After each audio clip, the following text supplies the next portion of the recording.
ఇంకా చెప్పాలంటే చిన్న కోరిక దగ్గర నుంచి పెద్ద కోరిక వరకు ప్రతిదీ ఆఖరికి తినాలనుకున్న పదార్థంతో సహా పరిశీలించి అది నీకు అందుబాటులోకి వచ్చేటట్టు చేస్తా. ఏదో పెద్ద సమస్యలు తీసేయటం, చిన్న చిన్న విషయాలు వదిలేయటం కాదు. ప్రతిదీ ఆఖరికి నువ్వు ఏదైనా పదార్థం తినాలనిపించినా కూడా అది నీకు వచ్చేటట్టు చేస్తాడు. మామిడికాయల సీజన్లో కొంచెం మామిడికాయలు అంటే మనకి ఇష్టంలే. అప్పుడు సేవకు వచ్చిన తొలిది నాలుగు డబ్బులు లేవు, 10 రూపాయలు ఉంటే 2 రోజులు పచ్చడికి వచ్చిద్దిరా అన్నట్టుంది పరిస్థితి. ఆ నూకలో ఆ రేషన్ బియ్యం ఏదో వండుకుంటాం. మనం పచ్చడి తయారు చేసుకోకపోతే కొట్లో పచ్చడి ఒక 5 రూపాయలు పెడితే పచ్చడి వచ్చిద్ది, నడుస్తుంది. అట్లా 10 రూపాయలు ఉంటే 2 రోజులు పచ్చడి వచ్చిద్దిరా, ఇబ్బంది లేకుండా గడిచిద్ది అన్న పొజిషన్లో ఉంది. అప్పుడే పళ్ళు రసాలు మామిడికాయలు దిగున్నాయి మార్కెట్లో. సైకిల్ మీద పోతా ఉన్నా, కనపడుతున్నాయి, ఏమరా అన్నట్టు. డబ్బులేమో 10 రూపాయలే ఉన్నాయి జేబులో. అయినా సరే అంత మనసులోనే కాయలు చూస్తే అద్భుతంగా ఉన్నాయి, కొనటానికి మనసు రావట్లా. 10 రూపాయలు ఇస్తే ఇంకా అయిపోయింది, 2 రోజులు మళ్ళీ ఇబ్బంది అన్నట్టుంది పరిస్థితి.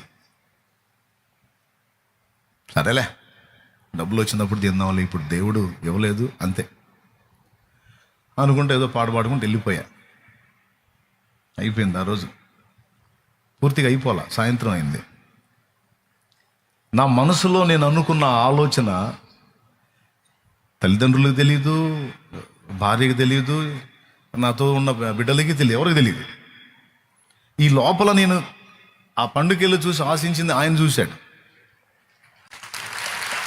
ఆయన తెలుసు. ఏందిరా మామిడికాయ తింటావా, సరిపో అని ఒక అన్యురాలతో మాట్లాడాడు. ఒక అన్యురాలతో. ఆ అన్యురాలు మన సహవాసానికి వచ్చేటువంటి ఒక సోదరికి ఒక పెద్ద కవర్ నిండా, పెద్ద కవర్ ఇంత ఉంది కవరు. ఆ కవర్ నిండా నేను బండి మీద చూసిన కాయలు, ఈ సైజు కాయలు ఎంత ఉందో ఒక్కొక్క కాయ. మామిడి పండు అండి, మామిడి పండు ఒక్కొక్కటి ఎంత ఉంది, 5 పెద్ద పెద్ద పండ్లు 5. ఆ కవర్ నిండా వచ్చేసినాయి 5. నువ్వేదో చెబుతుంటావు అప్పుడప్పుడు మా పాస్టర్ గారు అని, ఇది తీసుకెళ్ళి ఆయనకి అని పంపించింది. ఆ రోజే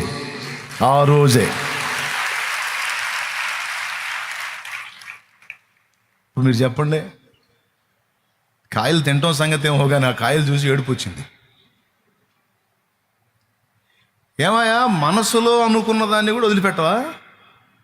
అచ్చంగా నా మీదే వేసావేంది కెమెరా?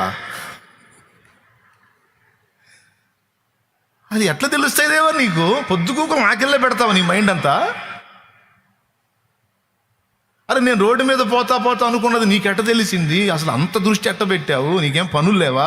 ఇంత ప్రపంచాన్ని నడిపించాలి, ఎంత బిజీ నువ్వు. అసలు ఇంత బిజీలో నన్ను ఎట్ట కనిపెడతావా నువ్వు? ఒకసారి కనిపెట్టేటివేంది, ఆనాటి నుంచి ఈనాటి వరకు ప్రతిరోజు, ప్రతి గంట, ప్రతి నిమిషం, ప్రతి సెకండ్, ప్రతి గడియ కనిపెడతానే ఉన్నాడు నిన్ను, నన్ను. ఎంతమంది ఒప్పుకుంటారు? దేవునికి అది సాధ్యమైంది. మరి ఇప్పుడు నేను పాడింది తప్పా రైటా?